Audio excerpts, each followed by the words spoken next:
পরিচিত খুব কাছের যারা এখানে সবাইকে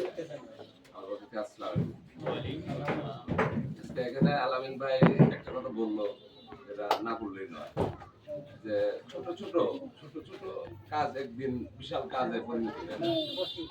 আজকে কয়েক বছর যাবত যে তাদের যে এই ফাউন্ডেশনের যারা যে সমস্ত উদ্যোক্তারা যারা বিদেশ থেকে বসে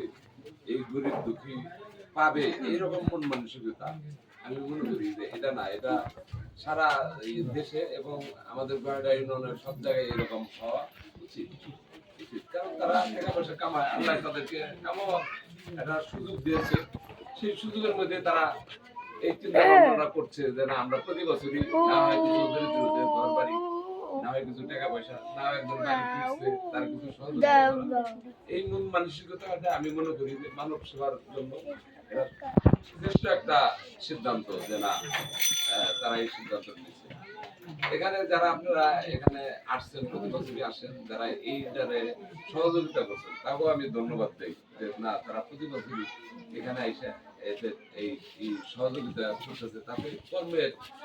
বেড়ে যাবে, অর্থাৎ স্পিড বেড়ে যাবে, যে না এই আলামিন সাহেব থেকে এসে সমস্ত বাদ দেয়া এটা করতেছে, তাহলে আমরা যে কাজটা ভালো করতেছি তার প্রমাণ হলো এই যে আপনারা যে এখানে তাকেও সহযোগিতা করতেছে। এটা আমি মনে করি যে আপনারা হঠাৎ ভাই আমি আসছি, কিন্তু আরো যারা আছে ভাইরা যারা আছে আমি আসি এই জন্য এই অল্প টাইমের মধ্যে এই রোজার মাস এখন সিদ্ধান্তটা সুন্দর করছেন, এর জন্য আমার কাছে খুব ভালো লাগছে। আর সর্বোপরি যে সমস্ত গরিব দিচ্ছেন, যেমনি আপনি এবছর যাই দেন, কিন্তু একটা সিদ্ধান্ত সবসময় মনে মনে রাখা লাগবে যে আপনাদের এটা খুব ভালো,